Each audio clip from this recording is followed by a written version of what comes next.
Estamos aqui com Bruno Nóbrega, CEO do grupo NTSec. Prazer em estar com você aqui, meu amigo. Prazer estar com você, Nicolas. Estamos aqui então no evento, no Kickoff 2024 do grupo NTSec. Quantas pessoas estão aqui hoje? Cerca de 120 colaboradores, mas isso não representa nem a metade do que somos. Então ficou difícil trazer todos os nossos colaboradores, quem sabe numa próxima edição. Estamos próximos de 300? Próximo de 300. Sim, e para chegar em 300 foram quantos anos?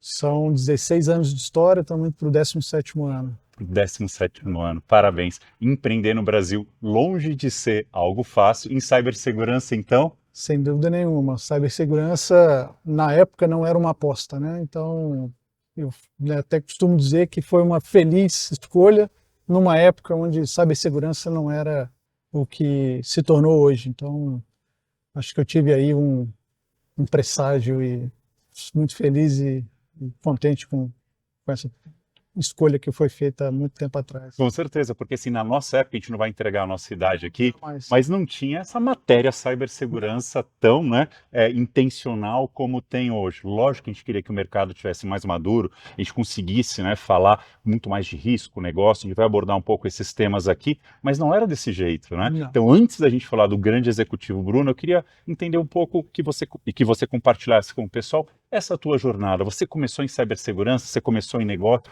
como que foi esse início?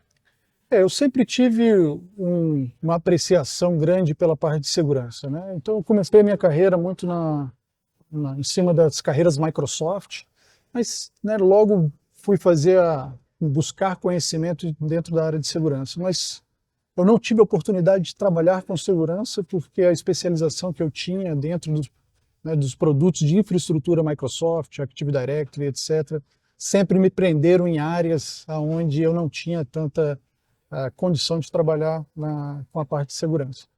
Foi um dos motivos pelo qual eu decidi, inclusive, ter um pouco mais de liberdade e veio a ideia de empreender, né, para que eu pudesse fazer coisas que eu realmente acreditava e, enfim, me julgava ser mais feliz fazendo, né, algo relacionado à segurança da informação. Interessante. Então, o empreendedorismo já estava com você desde o início dessa jornada profissional. Sempre foi um sonho, assim, de criança. Eu acho que eu não sei nem explicar. Muito antes de uma definição ou de uma escolha pela área de tecnologia, o empreendedorismo já era algo que eu trazia comigo. Que interessante. Não, muito obrigado por compartilhar. Então, vamos aproveitar esse ensejo para conhecer um pouco mais do Bruno Nóbrega, pai de família, né? Esse ser humano incrível. Um pouco assim do que te motiva e também leva você a construir tudo isso no teu dia a dia, o que te dá força, energia para você fazer toda essa jornada. Acho que durante toda a minha vida, assim, eu sempre busquei fazer coisas que primeiro eu me orgulhasse de fazer e que pudesse me diferenciar um pouco assim do que todos estavam fazendo. Então, no próprio esporte, assim, né, enquanto todos os meus amigos jogavam futebol, eu escolhi o triatlo. Então, assim, algo que realmente me desafiasse e que eu pudesse olhar para trás e falar, poxa, eu consegui, né? Então, assim, o triatlo era desafiador. Então, quando eu terminei a minha primeira prova, quando eu terminei o meu primeiro Ironman, era algo que eu pude olhar para trás e falar, poxa, toda aquela dedicação, né, toda aquela construção, ela gerou esse resultado. Então, acho que, em linhas gerais, o que eu busco na vida é poder chegar ao final da minha vida, poder olhar para trás e falar, poxa, essa foi a construção da minha vida, né? Essa foi a família que eu constituí, essa foi a empresa que eu construí, junto com todas as pessoas que acreditaram no sonho e que vêm comigo. Mas eu acho que esse é o ponto principal, assim, não simplesmente passar pela vida, né? Mas é viver a vida intensamente, construindo sempre algo que possa fazer a diferença na minha vida, na vida das pessoas que estão próximas de mim. Que interessante. Olha só, quando a gente vê os grandes executivos de hoje, de qualquer mercado, você reparou que todos eles estão fazendo triatlon, estão fazendo uma maratona, né? Mas você, já naquela época, fazia. Como que você vê o esporte ajudando a vida profissional, o empreendedorismo e os executivos? Como que você faz esse link entre o esporte e o trabalho? O esporte, para mim, é uma escola, né, Nick? Assim, acho que dentro do esporte você aprende a desenvolver habilidades que elas são 100% transferíveis para a sua carreira profissional. Então, quando a gente fala de disciplina, quando a gente fala de dedicação, quando a gente fala de resiliência, basicamente são 3 pilares que o esporte ele te ensina de uma forma muito prática, né? Então você às vezes se prepara para uma prova, chega lá, o seu pneu furou. Sim, você não vai desistir, né? Você vai para uma próxima prova. Então, assim, às vezes na outra prova você não se sentiu bem como gostaria, mas ainda assim você vai, né, se inscrever para uma outra e assim você vai construindo uma resiliência que está muito ligada à questão emocional, Tá. né? Então, o triatlon, que é, por exemplo, a minha experiência pessoal, ele ensina muito sobre isso. Você passar por altos e baixos, você, né, conseguir superar momentos de dificuldade, mas que você consiga chegar até a linha final. Então, acho que tudo isso eu consigo transferir muito bem para a minha carreira profissional e, sem dúvida nenhuma, foi algo que me impulsionou e realmente foi um diferencial que eu acho que o esporte me proporcionou. Que incrível. O esporte também toca toda a sua família, né? E o Bruno Nóbrega, marido e pai? Fala um pouco da sua família. Acho que eu posso dizer que eu sou uma pessoa relativamente pacata, sou uma pessoa família, gosto de ficar em casa, gosto de passar os finais de semana, né, entre família, tenho essa agenda com a minha esposa, com meu filho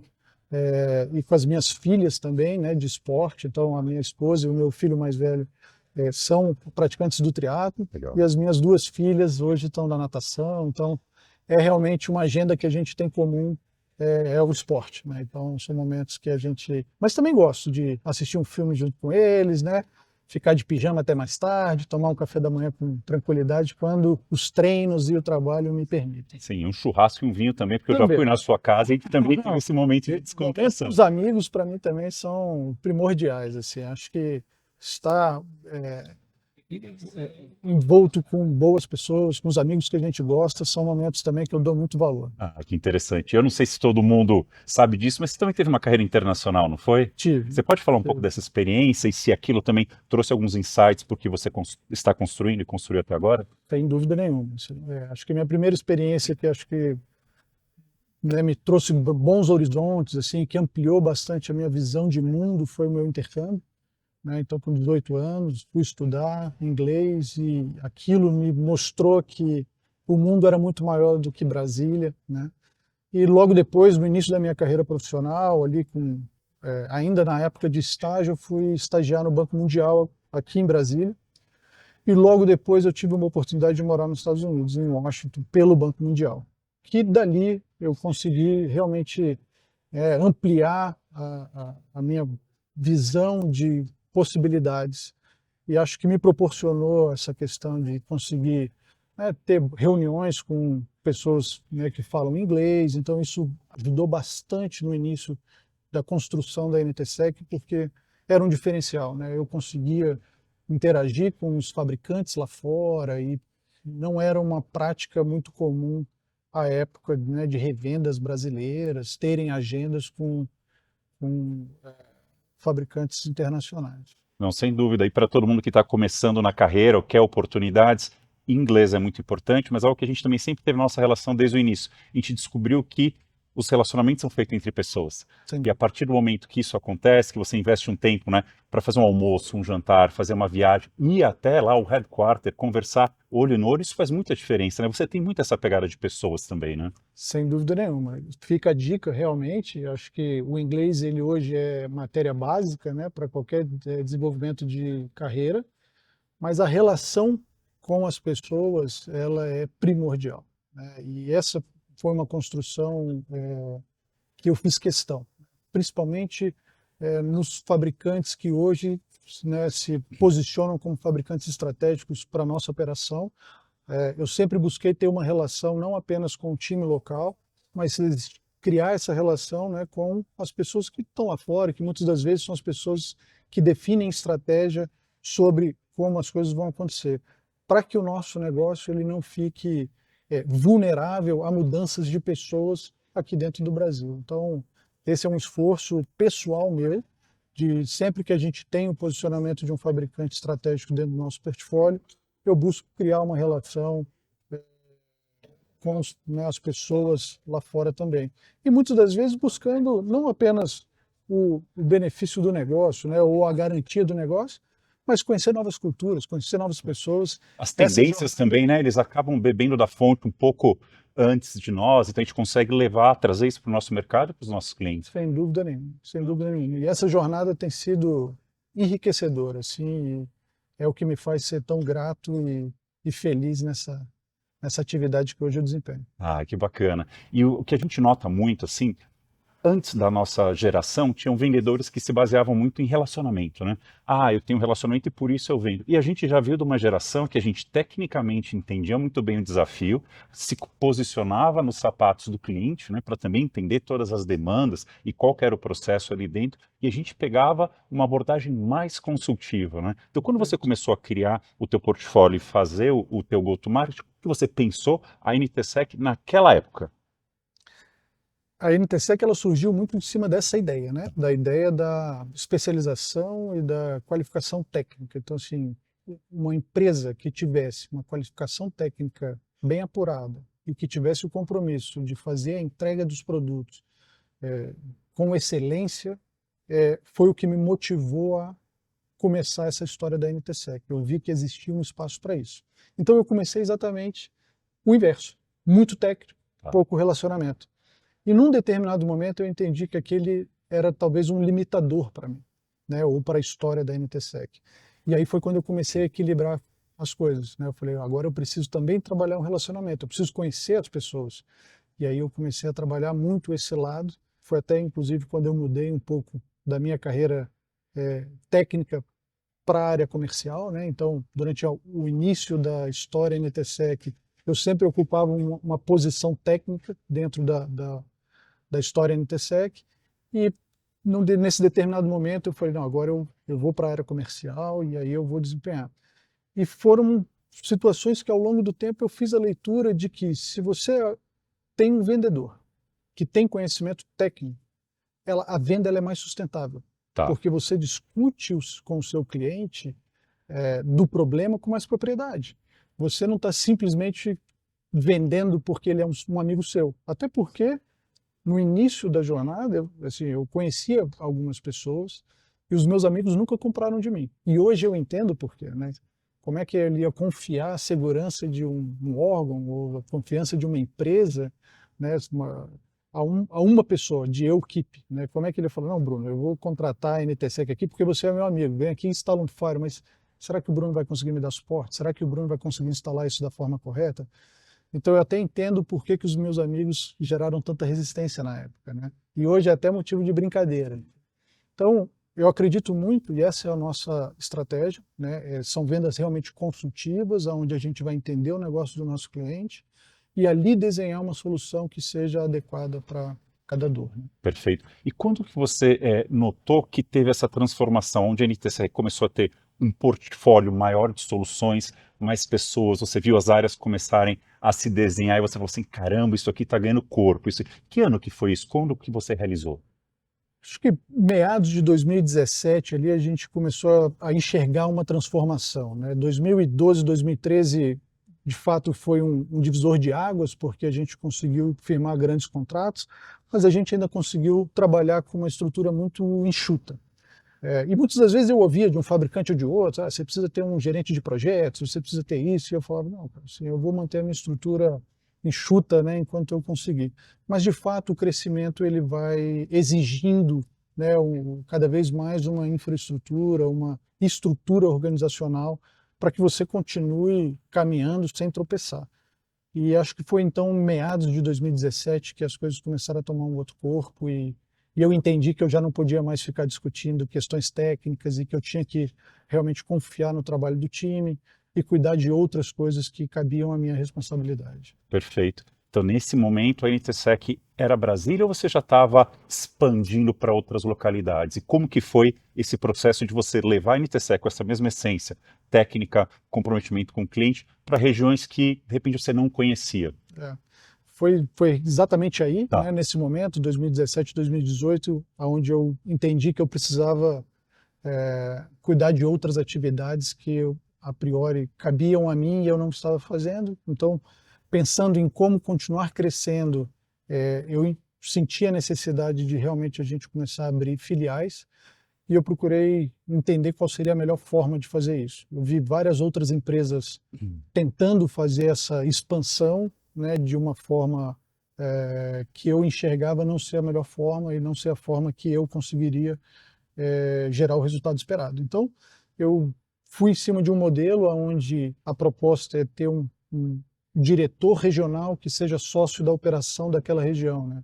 Skin the game mesmo, Skin né? the game. Então, assim, acho que você tem grandes possibilidades de ganho, mas isso vai depender do meu, mas também do seu trabalho.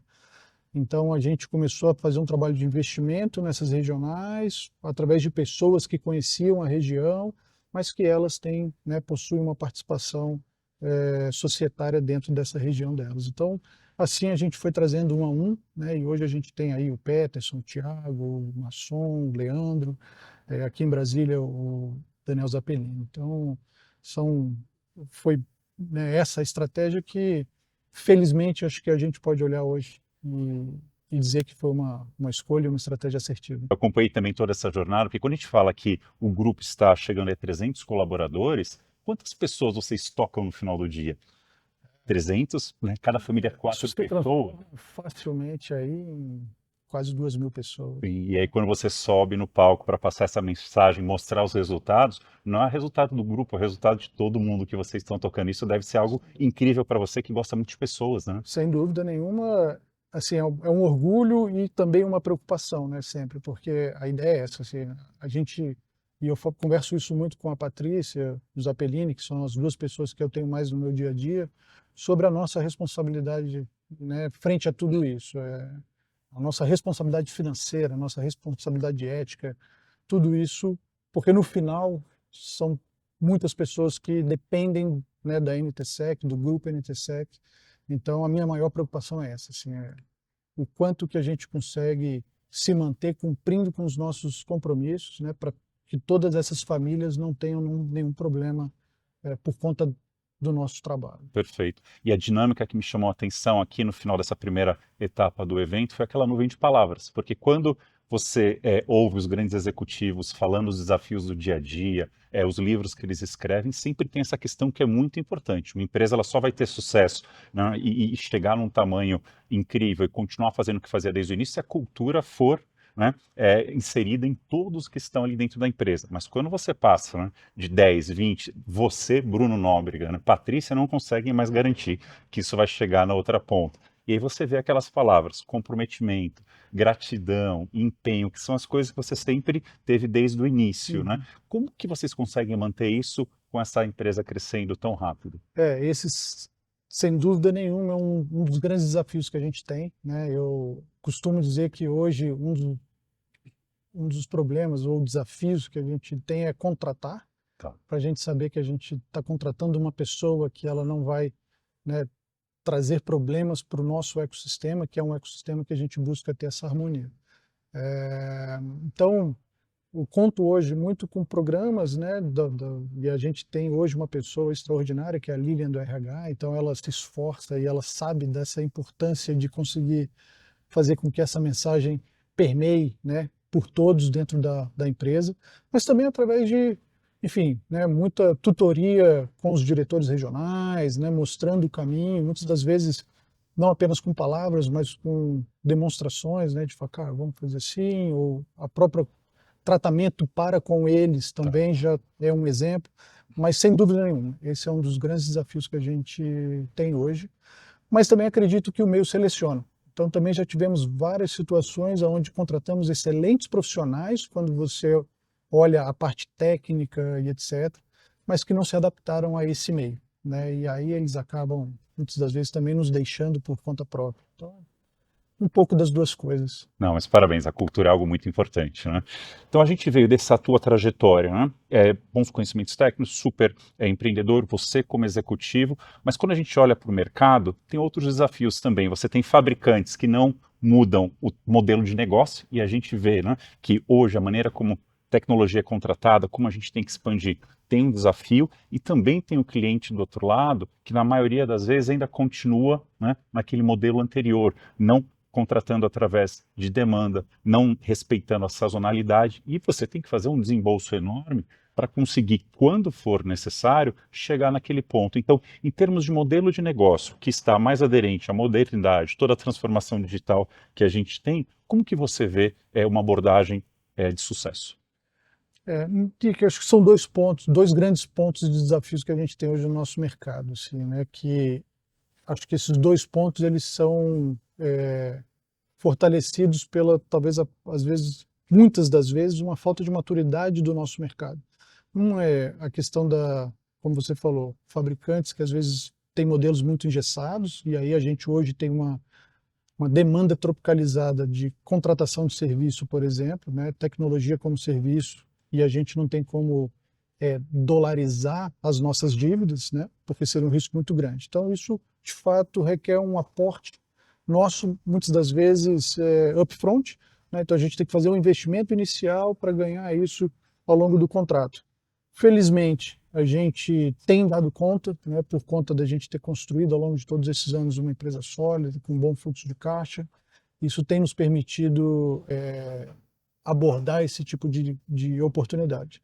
Mas a outra questão é que a gente vem fazendo, comprando novas tecnologias com o mesmo pensamento de 10, 15 anos atrás.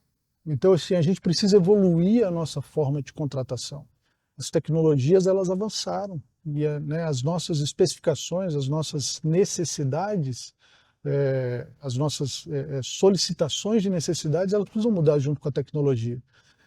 Então, muitas das vezes, o nosso cliente está usando 2% do que a tecnologia é capaz de entregar para ele, porque ele está inspecionando commodity. E acho que a gente chegou num momento e numa necessidade que o commodity ele já não atende mais.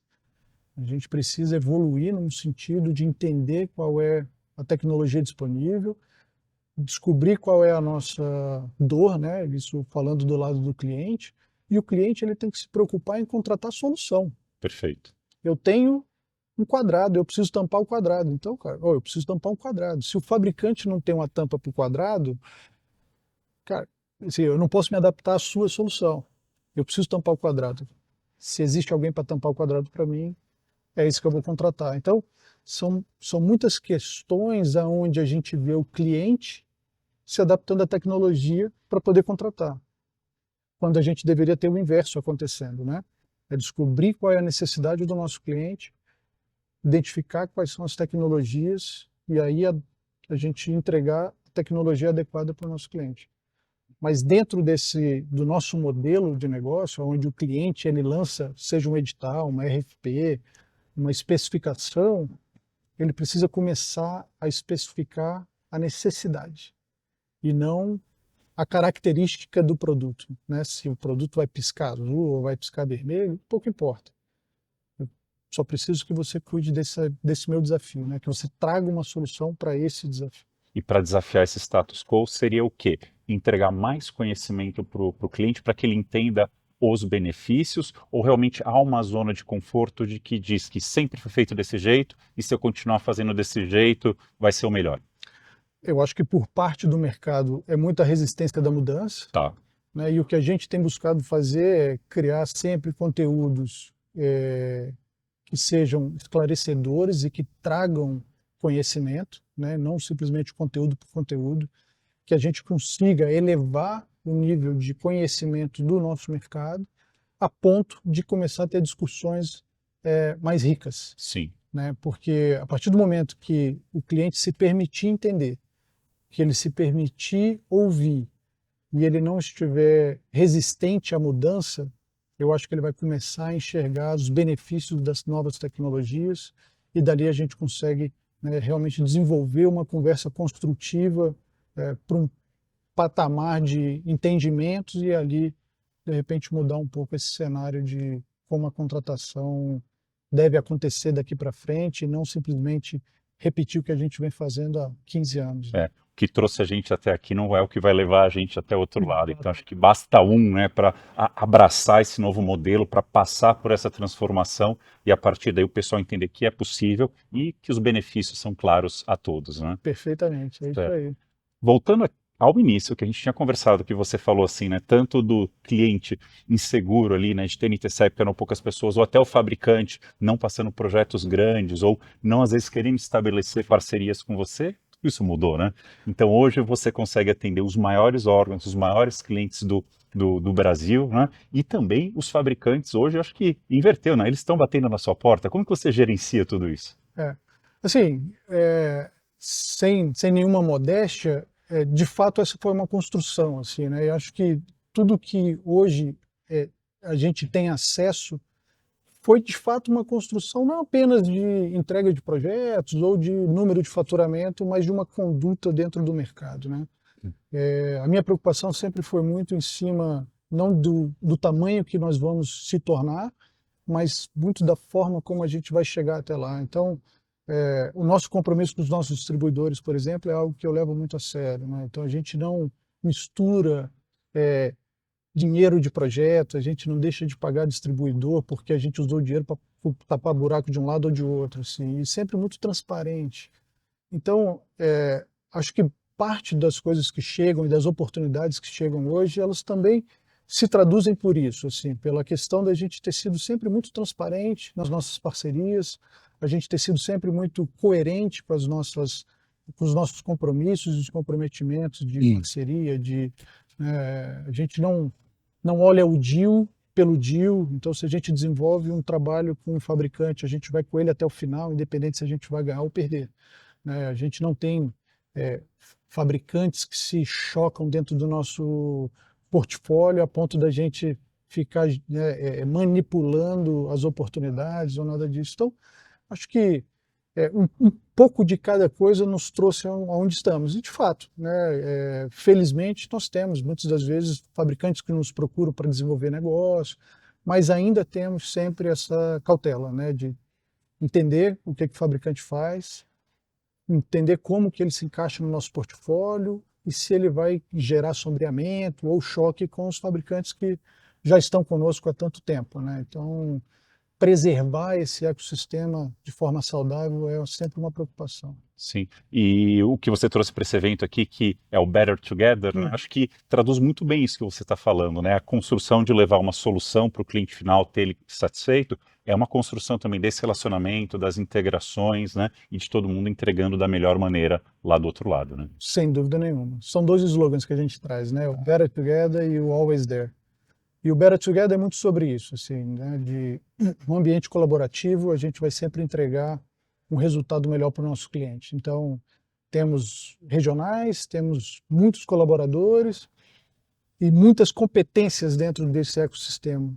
E daí a necessidade da colaboração, né? Porque muitas das vezes a gente tem um projeto lá no Nordeste, mas o conhecimento técnico está lá no Sul. Ah, perfeito. Então, cara, o Better Together ele traduz muito sobre, cara, quanto mais unidos nós estivermos e, né, passíveis de se ajudar, melhor vai ser o resultado lá no final, enfim, e mais próximo do cliente a gente vai sempre estar. E quando a gente fala de Always There, esse é um slogan nosso para o cliente, Tá. né? Então, acho que o que a gente tem de mais precioso na vida é o nosso tempo. E tempo é algo que a gente não importa o quanto dinheiro você tenha, você não vai comprar tempo de volta, né? E aí já me deparei em algumas situações, até uma situação onde eu perdi o casamento de um amigo por conta de problemas técnicos dentro de um cliente. E essa é uma situação que a gente não quer que aconteça com os nossos clientes. Então, o Always There, a gente, né, Grupo NTSEC, a gente sempre vai estar lá para o nosso cliente.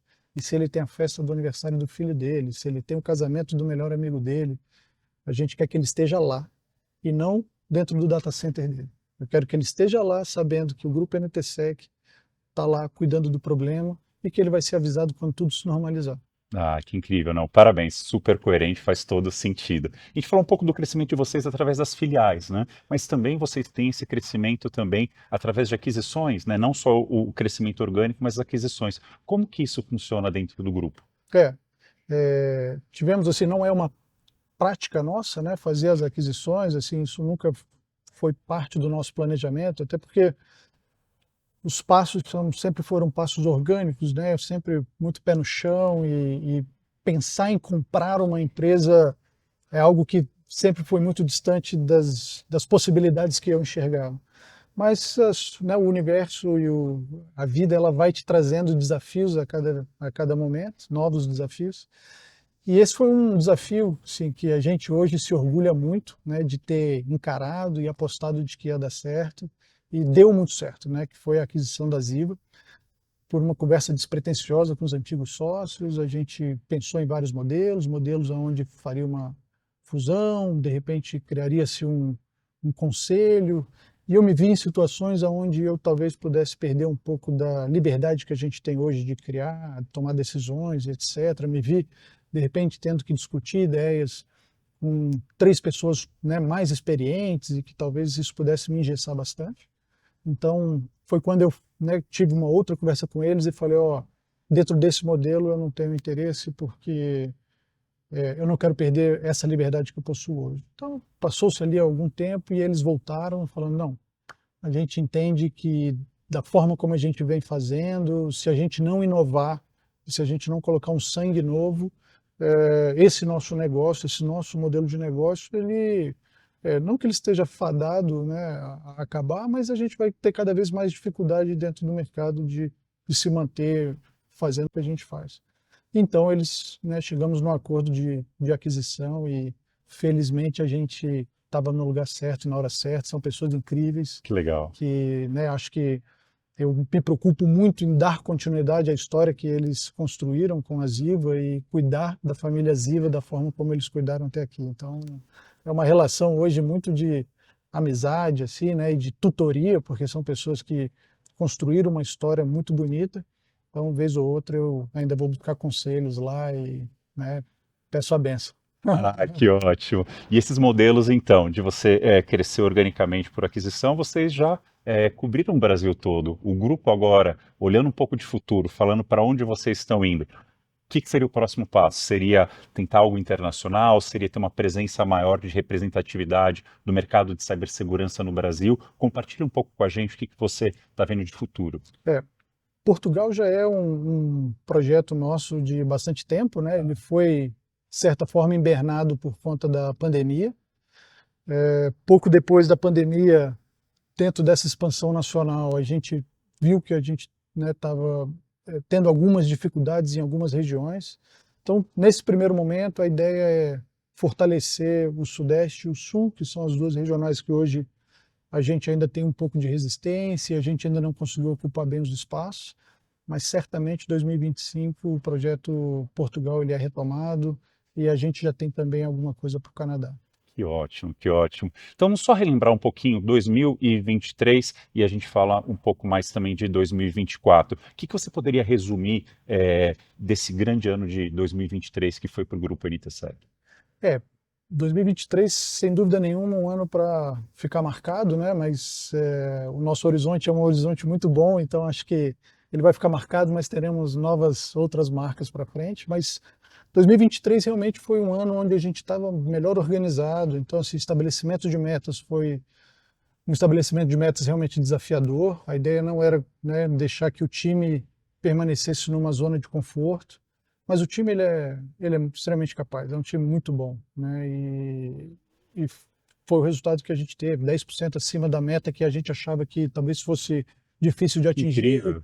E, enfim, ao passo, né, que a gente tem visto muitos dos nossos concorrentes com dificuldades, o mercado realmente difícil, muita coisa agarrada, a gente conseguiu atingir e fazer overnet. Então, para nós, assim, só chancela que o nosso trabalho é um trabalho que a gente está fazendo da forma certa, né, e que as nossas escolhas são escolhas que estão nos levando aos nossos objetivos. Então, basicamente, olhar para 2023, fazer um resumo das lições aprendidas, né, o que a gente poderia ter feito diferente, aonde talvez a gente tenha tido alguma dificuldade para poder melhorar em 2024. Mas 2023, sem dúvida nenhuma, um novo marco, trouxe o Grupo NTSec para uma outra maturidade de criação de processos, novas áreas, escritório de projeto, enfim, são inúmeras as nossas áreas, controle de qualidade,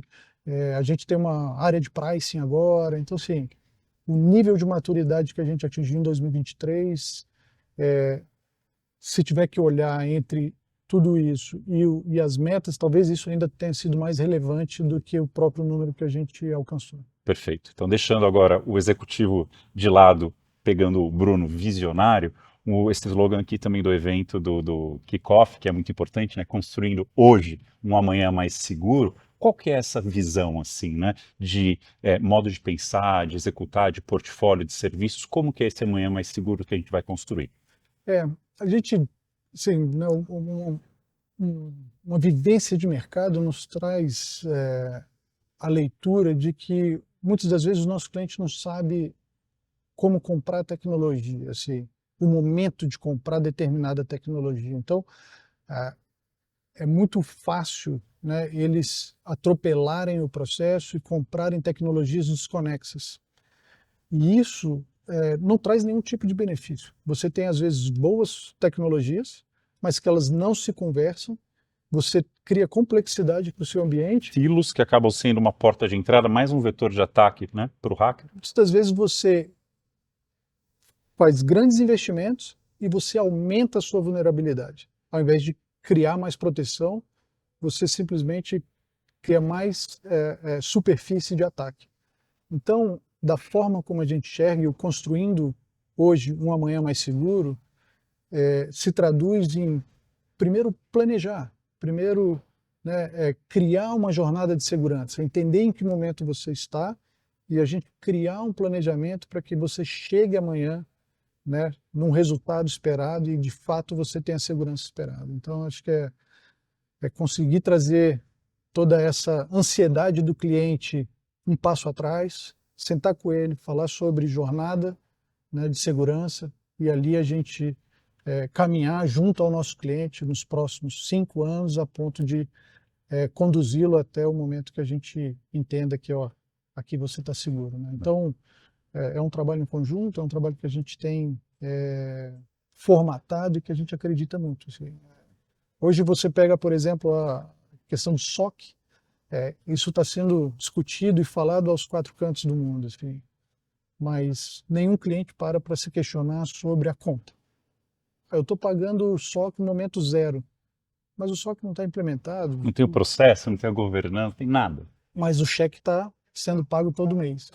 E essa não é a nossa proposta. A nossa proposta é, pera, você tem Access List implementado no seu switch, você tem VLANs, você Duplo tem... fator de autenticação. Então, assim, tem muita coisa disponível já hoje que o cliente não está implementando. Então, calma, vamos primeiro criar a base e depois a gente vai criando as próximas camadas. Né? Então, essa é a nossa proposta, que o cliente ele tenha um investimento proporcional ao que está sendo entregue no momento que está sendo entregue. Perfeito. Uma coisa que também faz muito sentido com o que vocês conversaram aqui, que é a minha visão, que é desse jogo infinito, né? A partir do momento que você entende onde você está, você tem essa jornada de maturidade, ela vai ter que ser revisitada sempre, porque a gente não tem como garantir que a gente vai estar coberto frente a todas as ameaças de amanhã, a uma nova tecnologia, um novo modelo de negócio. Mas se você tem essa mentalidade infinita, que a cada dia você vai estar um pouquinho melhor do que ontem, vai estar fazendo o melhor uso da tecnologia, o melhor uso do dinheiro, frente, né, à janela de oportunidade do investimento que você tem,